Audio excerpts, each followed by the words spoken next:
कभी हंसाती, कभी रुलाती, कभी देती हिम्मत, कभी डराती। पर कोई ना कोई तो सीख दे जाती हैं ये कहानियाँ। इंद्रधनुष के 7 रंगों में पिरो के लाया हूँ बच्चों के लिए कहानियों का एक पिटारा। ये एक कोशिश भर है बच्चों के अंतर मन तक पहुँचने की। तो आइए सुनिए कहानियाँ हाशु के पापा की आवाज़ में, खास बच्चों के लिए। हाय बच्चों, कैसे हैं आप लोग। अभी तक आपने बहुत सारी कहानियाँ सुनी, जैसे मीताल की मीशू, सांचीपुरम की सांचीला, हाशुमती की हाशुली एंड तोशिला की तोहिया। अब ये कहानी हमारी सबसे आखिरी राजकुमारी की है, जो है वाचेश्वर की वाचू। आपने जैसे जाना कि हर एक राजकुमारी की अपनी अपनी एक स्पेशल पावर थी, वैसे ही हमारी वाचू की भी थी। अगर मीशू की बात करें, वो बहुत ताकतवर थी। सांचीला की बात करें तो वो कलाबाजी, करतबबाजी और तलवारबाजी में माहिर थी। हाशुली राजनीति, रणनीति और तीरंदाजी की माहिर थी। और तुहिया, उसकी पावर्स सबसे स्पेशल थी। वो शांति प्रदान करती थी, जानवरों की बातें पता कर लेती थी और भाषा ज्ञान उसको सबसे ज़्यादा था। तो अगर अब हम वाचू की बात करें, वो पाताल के ऊपर वाले किंगडम की प्रिंसेस थी। उसे मैजिक आता था और सारी राजकुमारियों में सबसे सुंदर थी। लेकिन जैसा मैंने बताया, हर एक की एक अच्छी आदत और एक बुरी आदत हमेशा होती है। जैसे कॉइन्स के 2 फेस होते हैं ना, एक हेड्स एक टेल्स। अगर अच्छी आदत की बात करें तो उसके अंदर ये अच्छी आदत थी कि वो है ना, लोगों की मदद करती थी, बहुत हेल्पफुल नेचर की थी। पर वो मदद करते समय दिमाग नहीं लगाती थी कि भाई किसकी मदद कर रही है, क्यों मदद कर रही है, उसकी मदद करनी चाहिए भी नहीं चाहिए। मतलब होता है ना, कभी कभी आप अपने फ्रेंड्स की हेल्प करते हो, उसको हेल्प की ज़रूरत है नहीं है, बिना सोचे समझे हेल्प कर देते हो। वैसे जहाँ तक हेल्प का सवाल है, हेल्प उसी की करनी चाहिए जिसको ज़रूरत हो। अब किसी को ज़रूरत ही नहीं है हेल्प की, आप उसकी हेल्प पे हेल्प किए जा रहे हो, आप उसका काम आसान कर रहे हो, उसे आलसी और घमंडी टाइप्स भी बना रहे हो कि उसे लगता है कि बस ये तो मेरा काम करता रहेगा बिना बोले ही। वो आपको फिर मतलब टेकन फॉर ग्रांटेड लेने लग जाता है। टेकन फॉर ग्रांटेड मतलब वो ये नहीं सोचेगा फिर कि आप करोगे नहीं करोगे, आपका मूड है नहीं हो, बस वो ये सोचेगा आप करोगे। अब ऐसा तो नहीं होता ना। हो सकता है आपका उस दिन कोई और काम हो, आपको कोई होमवर्क मिला हो या मम्मी ने कोई काम दिया हो। खैर, ये एक अच्छी आदत थी उसमें, लेकिन बिना सोचे समझे हेल्प करने की बहुत बुरी आदत। और दूसरी बुरी आदत ये थी कि वो बहुत सुंदर थी, तो उसे लगता था कि बाकी सब लोग गंदे दिखते हैं, अच्छे नहीं दिखते। वो सुंदर है तो उसे स्पेशल ट्रीटमेंट मिलना चाहिए। भाई, कितनी सारे सुंदर सुंदर लोग देखे होंगे आप। अपने पापा मम्मी की स्कूल की फ़ोटो देखना, कॉलेज की फ़ोटो देखना, पापा मम्मी कितने सुंदर थे। लेकिन अब देखो, थोड़े चेंज हो गए ना। दादा दादी देखो, छोड़ो पापा मम्मी, छोड़ो दादा दादी की फ़ोटो देखना। वो अपने क्या कहते हैं, स्कूल और कॉलेज के टाइम पे कितने सुंदर रहे होंगे। लेकिन अब देखो, दादा दादी बाल वाइट हो गए, कुछ एक के शायद दांत भी नहीं होंगे, हैं, दाढ़ियाँ बिल्कुल सफ़ेद हो रही हैं, स्किन बिल्कुल झुर्री झुर्री हो गई है। तो बाहर से आप कितने भी सुंदर हो, मन से सुंदर होना चाहिए। तो चलिए, कुछ एक शरारतें और कुछ एक बदमाशियाँ बताते हैं आपको वाचू की। तो एक दिन की बात है, वाचू ऐसे ही बाहर घूम रही थी। तभी उसने एक बगीचे में बहुत सारे बच्चों को खेलते हुए देखा। बच्चे वहाँ पे शायद कुछ फ्रूट्स तोड़ने की कोशिश कर रहे थे, पर वो इतने छोटे थे कि वो तोड़ ही नहीं पा रहे थे। एक बच्चा पत्थर मारता तो दूसरा बच्चा दूसरी तरफ से वो पत्थर कैच करता, निशाना लग जाता तो वो ताली बजाते, नहीं लगता तो अफसोस मनाते। ऐसे वो बहुत देर से कर रहे थे। ये बात देख कर के वाचू ने सोचा क्यों ना मैं इनकी हेल्प कर देती हूँ। वाचू ने अपने मैजिक से वहाँ पे एक सीढ़ी बना दी और बच्चों को बोला, देखो बच्चों, ये सीढ़ी है और इससे आप पेड़ पे चढ़ के फ्रूट्स तोड़ सकते हो और आराम से नीचे भी आ सकते हो। सारे बच्चों ने खुशी खुशी ताली बजाई और सीढ़ी ले करके पेड़ पे चढ़ गए और एक एक करके सारे बच्चे पेड़ पे चढ़ के वो फ्रूट खाने लग गए। आप सोच सकते हो कोई भी अपना फेवरेट फ्रूट। वाचू ने एक अच्छा काम किया और वो आगे चल दी। तभी उसने देखा कि एक आदमी बहुत तेज़ी से दौड़ते हुए आ रहा है। उसके पीछे 5-6 लोग और भी दौड़ रहे हैं। वाचू ने देखा, उसको लगा अरे एक आदमी को मारने के लिए इतने सारे लोग। जैसे ही वो आदमी वाचू के सामने से क्रॉस हुआ, वाचू ने मैजिक क्रिएट किया और वहाँ पे एक रस्सी आ गई। जितने भी पीछे दौड़ते हुए आ रहे थे सब लोग धड़म धड़म धड़म धड़म करके गिर गए। वाचू मन में हंसी और आगे चल दी। फिर वो कुछ दूर और आगे गई तो उसने देखा कि कुछ बच्चे मिठाई की दुकान से कुछ मिठाई चुरा रहे थे। वो बेचारे गरीब कमज़ोर से बच्चे। पर वाचू ने देखा अरे ये तो चोरी कर रहे हैं। वाचू ने झट से जादू किया और उन बच्चों के हाथ पैर बंध गए और ये देख करके उस दुकान के मालिक ने उन बच्चों को पकड़ लिया। आज वाचू बहुत खुश थी। आज उसने कितने सारे लोगों की मदद करी। बच्चों को फ्रूट्स खिलाए, उनको सीढ़ी दी, चोरों को पकड़वा दिया और एक आदमी को भीड़ से मार खाने से भी बचाया। आज वाचू इतनी खुश थी कि वो खुशी खुशी अपने घर चली गई। घर मतलब महल उसका। अब वो महल पहुंची तो उसने शीशा देखा। शीशा देखते ही वाचू ने कहा आ हा, मैं तो कितनी सुंदर हूँ, कितनी प्यारी हूँ, मेरे से ज़्यादा तो कोई सुंदर हो ही नहीं सकता। उसने मैजिक करके अपने लिए एक नई ड्रेस बनाई, नई ड्रेस ट्राई करी। फिर मैजिक किया तो उसने नए ईयरिंग ले लिए, नई बिंदी ले ली, नया मुकुट ले लिया। वो अलग अलग चीज़ें ट्राई कर करके अपना हेयर स्टाइल मैजिक से चेंज कर करके देखती, खुश होती, खुद अपने आप को देख करके बहुत इतराती। तभी इतने में पीछे से दासी एक आ गई। उसने कहा, प्रिंसेस वाचू। अपने शीशे में अपनी दासी की परछाई देखी, उसको आ गया गुस्सा। उसने कहा, मैं इतनी सुंदर दिख रही थी, तुमने आके मेरी बिल्कुल क्या कहते हैं इमेज बिगाड़ दी। हाँ, यू गंदी औरत, गंदी लड़की, अभी मैं तुम्हारी कंप्लेंट करती हूँ मम्मी से, तुमने सब खराब कर दिया। तो दासी घबरा गई। उसने कहा, नहीं नहीं नहीं नहीं, ऐसा नहीं है प्रिंसेस वाचू, ऐसा कुछ नहीं है। एक्चुअली है ना, आपके लिए खाना भिजवाया था मम्मी ने। पर प्रिंसेस वाचू तो बस चढ़ गई। उसने कहा, अभी मैं तुझे सबक सिखाती हूँ। और उसने झुक झुक झुक झुक झुक जादू किया और उस दासी की 2 मूछें निकाल दी।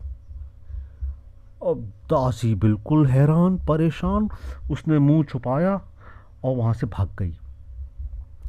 और उसकी ये हालत देख करके वाचू खूब हंसी। बहुत मज़ा आया उसे, बहुत मज़ा आया। तभी उसके दिमाग में खुराफात आई। उसने सोचा कि जो भी इतनी गंदी दिखेगा और जो मेरे से बात नहीं करेगा, मैं उसके साथ ऐसी ही फ़नी कॉमेडी कर दूंगी। ऐसा वो सोच ही रही थी कि वो अचानक राज दरबार की ओर चल दी। राज दरबार वो पहुंची तो उसने देखा राज दरबार पूरा सजा हुआ है। सारे मंत्री, सैनिक और सेवक वहाँ आए हुए हैं, पर उसके पापा नहीं दिख रहे हैं। तभी महाराज की वहाँ पे एंट्री होती है। दरबान जोर से आवाज़ देता है कि हमारे महाराज पधार रहे हैं। महाराज आते हैं तो उस जितने भी मंत्री थे, दास थे, सेवक थे, सब लोग अपनी सीट से खड़े हो जाते हैं। ये देख करके वाचू के दिमाग में एक बहुत ही शरारती आइडिया आता है। वो खड़े होते हैं और जैसे ही महाराज अपने सिंहासन पर बैठते हैं, दूसरों को इशारा करते हैं कि चलिए अब आप भी बैठ जाइए। तभी अचानक सेनापति धड़ाम से नीचे गिर जाते हैं। सब देख करके हंसने लग जाते हैं, हा हा हा हा हा हा हा हा। अरे सेनापति गिर गए, सेनापति गिर गए। तो सेनापति उठते हैं, देखते हैं, अरे ये क्या, यहाँ पे तो मेरी कुर्सी थी, कुर्सी पीछे कैसे चली गई, मैं तो अभी यहीं पे खड़ा हुआ था। पर कोई नहीं, किसी को ये बात का पता नहीं चलता। फिर वो सभा आगे बढ़ती है, सभा आगे बढ़ती है तो कुछ दासियां लोगों के लिए फल लेके आई होती हैं। हाँ, तो वहाँ पे जो उनके राजगुरु थे, जो मैजिक वैजिक में सबसे ज़्यादा तेज़ थे, उनको एक फल दिया जाता है। वो उठाते हैं अपना फेवरेट एप्पल, एप्पल उठा के साइड में रखते हैं। फिर वो कुछ देर बाद सोचते हैं चलो मैं खाता हूँ। जैसे उठा के देखते हैं तो भयंकर रूप से डर जाते हैं और अपनी कुर्सी पे पीछे गिर जाते हैं। अरे, और वो फल की जगह, एप्पल की जगह था एक मेंढक, जो टर टर करके वहाँ से हॉप करके पूरे राज दरबार में भाग जाता है। अब राजगुरु भी हैरान हो जाते हैं कि कुछ तो गड़बड़ है, मैंने तो एप्पल लिया था, ये फ्रॉग कहाँ से आ गया। वो इधर देखते हैं उधर देखते हैं, उन्हें कुछ समझ में नहीं आता। तभी आंखें बंद करके कुछ वो मंत्र पढ़ने लगते हैं। तभी अचानक वो आंखें खोलते हैं तो देखते हैं शहर का मंत्री, शहर का मंत्री अचानक जोर से चिल्लाया, अरे, और उसने एक चीज़ फेंकी। तभी लोगों ने देखा एक सांप सभा में से रेंग करके बाहर की ओर भाग रहा है। मंत्री ने कहा था, अरे ये क्या था, ये क्या था, मैंने तो ककड़ी ली थी, ये सांप कैसे आ गया, इस दासियों ने सांप दिया, दासियों को सजा मिलनी चाहिए। लेकिन राजगुरु महाराज को शांत होने का इशारा करते हैं और अपनी मंत्र की शक्ति से देख लेते हैं कि पीछे छुपी हुई पर्दे पे ये सारी शरारत वाचू कर रही है। तभी वहाँ पे वो दासी दौड़ते हुए आती, महाराज महाराज दुहाई हो दुहाई हो। क्या हुआ, महाराज पूछते हैं। तो अपना वो मुंह जो ढका हुआ था कपड़े से वो हटाती है, दिखाती है। अरे पूरी सभा में लोग हंसने लगते हैं, कहते हैं अरे महाराज, ये है ना प्रिंसेस वाचू के काम है, प्रिंसेस वाचू मेरे से थोड़ा नाराज़ हो गई और उन्होंने मेरी जादू से मूंछ बना दी। और ये बात सुन कर के राजगुरु को पूरा यकीन हो जाता है कि अब ये वाचू शैतानियाँ कर रही है। तभी थोड़ी देर बाद हाँ, एक बूढ़ी औरत दौड़ते हुए आती है, अरे महाराज महाराज दुहाई हो दुहाई हो। महाराज पूछते हैं क्या हुआ। अरे महाराज, मैंने अपने बगीचे में इतने सालों से पेड़ लगा के रखे थे कि वो फल देंगे तो मैं उनको बेचूंगी और मैं कुछ पैसे कमाऊंगी, पर आज शैतान बच्चे मेरे बगीचे के सारे फ्रूट्स खा गए। महाराज ने कहा कैसे। महाराज पता नहीं, वहाँ पे एक वो रखी हुई थी सीढ़ी, जिसको जब मैं हटाने गई वो गायब हो गई।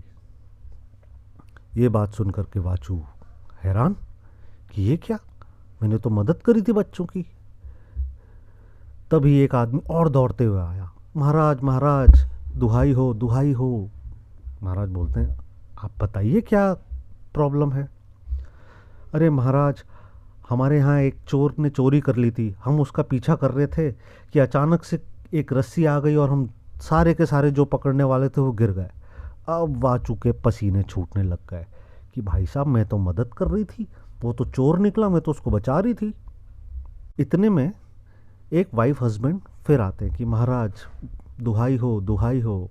महाराज ने कहा क्या हुआ। अरे महाराज, हाँ, मेरे बच्चे बहुत भूखे थे, वो सेठ जी की मिठाई वाली दुकान पे मिठाई ले रहे थे। उनको आज हमने बड़ी मुश्किल से थोड़े पैसे इकट्ठा करके दिए थे, पर वहाँ पे किसी ने उसको जादू से उन बच्चों को बांध दिया और सेठ जी ने खूब पिटाई करी। बाद में जब पैसे निकले तो सेठ जी ने मेरे बच्चों को छोड़ दिया, पर यहाँ पे है ना कोई है ना जादू का प्रयोग कर रहा है भोली भाली जनता पे, ये गलत बात है। अब वाचू का दिन हो गया खराब। अब उसे असलियत पता चल गई कि मैंने बिना सोचे समझे बिना जाने ऐसे लोगों की मदद करी है और ये लोग उल्टा फंस गए हैं। महाराज राजगुरु की ओर देखते हैं और कहते हैं कि राजगुरु जी, अब आप ही को बताना है कि ये यहाँ पे कौन जादू कर रहा है। हमारे शहर में तो जादू करना ऑथराइज है ही नहीं, किसी को आज्ञा नहीं है, फिर कौन कर रहा है ये जादू? राजगुरु अपना मंत्र पढ़ते हैं और उन्हें मंत्र की शक्ति से पता चल जाता है कि यह और कोई नहीं, राजकुमारी वाचू थी। पर वो राजा जी को कैसे बताते? तो उन्होंने कहा, महाराज मुझे पता चल गया है ये कौन है। मैं उस इंसान को बहुत जल्दी शिक्षा दूंगा और उसको सही रास्ते पे ले आऊँगा। महाराज कहते हैं, चलो छोटी मोटी बातें हैं, कोई बात नहीं। महाराज कहते हैं, ठीक है, आप ले आइए, इससे पहले कि वो जादूगर किसी और को गलत तरीके से मदद ना करते और उस मदद करने के बजाय नुकसान हो जाए। अगले दिन राजगुरु वाचू के कमरे में जाते हैं। वाचू वहाँ अपने फ्रेंड्स, दासियों सबके साथ खेल रही होती है और वो वाचू को बुला के कहते हैं, वाचू आप इधर आइए और मेरे को सब सच सच बताइए, कल जितने भी कारनामे हुए वो सब आप ही ने किए थे राज दरबार में, शहर में? वाचू कुछ नहीं बोलती है। तो राजगुरु को थोड़ा गुस्सा आता है, वो गुस्से से बोलते हैं, वाचू बताइए आप। तो वाचू कहती है, राजगुरु जी मुझे अपनी गलती का एहसास हो गया है, मैंने बिना सोचे समझे लोगों की मदद करी ना, इस वजह से। अगर मुझे पहले से पता होता तो मैं सही लोगों की मदद करती और सही में किसी के काम आती। राजगुरु कहते हैं, ठीक है, ये तो आपने वो गलती करी, आपने राज दरबार में शरारत करी, लेकिन अब आप ये बताइए, उस दासी की जो मूछ आपने उगा दी थी उसका क्या? बस ये बात सुनना था कि वाचू के सर पे घमंड आ गया। उसने कहा, उसका क्या? राजगुरु जी मैं कितनी सुंदर हूँ, कितनी प्यारी हूँ, यहाँ पे पूरी दुनिया में मेरे से ज़्यादा कोई सुंदर नहीं है, और मैं अपने आप को शीशे में देख रही थी, वो गंदी सी दासी आई और पीछे खड़ी हो गई। मैंने अपने आप को शीशे में देखा, अचानक तो मैं घबरा गई, मुझे डर लग गया कि मैं इतनी गंदी दिख सकती हूँ। तो राजगुरु ने कहा, इतनी गंदी दिख सकती हूँ, ये कौन सी बात होती है? वो आई थी आपको खाना देने के लिए ही तो आई थी, एक अच्छा ही तो काम कर रही थी, और आपने उसके साथ क्या किया? तो राजकुमारी वाचू बोली, मैंने कुछ गलत नहीं किया। अगर मेरी सुंदरता में कोई भी खलल डालेगा या मेरी सुंदरता को कोई भी दागदार करेगा तो मैं उसके साथ ऐसा ही करूंगी। ये सुनकर के है ना, राजगुरु को आ गया भयंकर गुस्सा। उन्होंने कहा, हाँ, तुम्हें पता है दुनिया में सबसे सुंदर कौन है? कहते, नहीं, मेरे से ज़्यादा सुंदर तो मैंने किसी को नहीं देखा। वो कहते, वाचू दुनिया में सबसे ज़्यादा सुंदर मन होता है, जो लोगों के भलाई के लिए काम करता है। ये सुनना था कि वाचू बिल्कुल गुस्से से आग बबूला हो गई। उसने अपनी जादू की छड़ी निकाली और राजगुरु की ओर एक जादू कर दिया। राजगुरु ने वाचू को देख लिया था, उन्होंने अपनी एक चुटकी बजाई और वाचू का जादू उनसे टकरा करके दूर भाग गया। उन्होंने कहा, अभी मैं तुझे सबक सिखाता हूँ, तू अपने आप को बहुत सुंदर समझती है। राजगुरु ने ऐसा मंत्र पढ़ा कि चारों ओर से रस्सियाँ आकर के वाचू के आसपास लिपट गई, वाचू बंद हो गई। फिर राजगुरु ने मैजिक किया, वाचू के दो बड़े बड़े दांत बाहर निकल आए, नाक पिग जैसी हो गई एंड बाल पूरे उड़ गए और वाचू हो गई टकली। अब उसको देख करके कोई पहचान ही नहीं पा रहा था कि ये वाचू है। वो उसको अपनी जादुई शक्ति से घसीटते हुए राज दरबार में ले गए और महाराज के सामने जाके बोला, महाराज कल राज दरबार में मेंढक, सांप और वो सेनापति जी जो गिर गए थे, किस वजह से हुआ पता है? कौन कर रहा है ये जादू? महाराज कहते हैं, कौन? वो अपने जादू से वाचू को आगे ले आए। महाराज ने वाचू को देखा, ने कहा, ये तो कोई छोटी सी बच्ची है। हाँ महाराज, ये छोटी सी बच्ची है और इसको कोई प्रशिक्षण नहीं मिल रहा है, ये इधर उधर अपने मन से जादू करती है, जो कि गलत बात है। इसने कितने लोगों के साथ ऐसा किया है। महाराज ने कहा, अच्छा, कल जो शहर में जो जो कारनामे हुए थे वो सब इन्हीं के काम हैं? कहते हैं हाँ। महाराज कहते हैं, इसको तो सज़ा मिलनी चाहिए, इसको दंड मिलेगा। इसको हम अभी से 6 महीने के लिए होम स्कूलिंग में डाल रहे हैं। ये बिल्कुल घर के बाहर नहीं आएगी और सिर्फ पढ़ाई करेगी, और जब तक ये सीख नहीं जाती दुनिया में रहने के तौर तरीके, तब तक इसको बिल्कुल कदम रखने का मौका नहीं मिलेगा। इतना सुनते ही वाचू रो पड़ी, बोली, पापा पापा, मैं हूँ, राजगुरु ने मेरा चेहरा बिगाड़ दिया था, मेरा रूप चेंज कर दिया था। वो आवाज़ सुन करके उनको लगा, हाँ ये तो वाचू है। उन्होंने कहा, राजगुरु क्या ये सच कह रही है? राजगुरु कह रहे, महाराज, अगर मैं प्रिंसेस वाचू को ले आता तो आप आपकी बेटी के लिए शायद कोई दंड सोच नहीं पाते, लेकिन अभी आपने बिल्कुल निष्पक्ष दंड दिया है, और एक बच्चे के लिए ये दंड कोई कठोर नहीं है। उम्मीद करता हूँ आपकी आज्ञा का पालन होगा और आप अपने वचन पे खरे रहेंगे। और उन्होंने एक चुटकी बजाई और वाचू अपने वापस रूप में आ गई। अब वाचू को समझ में आ रहा था कि गंदा दिखना कितना बुरा होता है, और सिर्फ सुंदरता ही सब चीज़ नहीं होती। अच्छे कामों से लोगों की तारीफ़ की जाती है, सुंदरता से नहीं। उसने अपने पापा से, सारे मंत्रियों से माफ़ी मांगी और कसम खाई कि जब तक ठीक से मैं बिहेव नहीं करूँगी, मैं कहीं पे भी जादू का इस्तेमाल नहीं करूँगी। चलिए बच्चों, इसी के साथ आज की ये कहानी ख़त्म करते हैं। और अब मैं आपको ये कहानियाँ 5 प्रिंसेस की सीरीज़ की सोच रहा हूँ मंथ में एक ही सुनाऊँगा, क्योंकि मेरे पास दूसरी भी कहानियाँ हैं, एंड बहुत सारे बच्चे मेरे से ये रिक्वेस्ट कर रहे हैं कि मैं दूसरी कहानियाँ भी सुनाऊँ। तो ये 5 प्रिंसेस कैसे मिली, इन्होंने क्या क्या एडवेंचर किए साथ में, ये मैं सारी चीज़ें सुनाऊँगा, लेकिन महीने में सिर्फ एक स्टोरी। पर हाँ, आपको दूसरी डिफरेंट स्टोरीज़ डेफिनेटली सुनने को मिलेंगी। ठीक है? Sorry for the delay. मेरी जो घर पे प्रिंसेस है उसका एग्ज़ाम था, इस वजह से स्टोरी लाने में थोड़ी देर हो गई। चलिए, good night, take care, bye.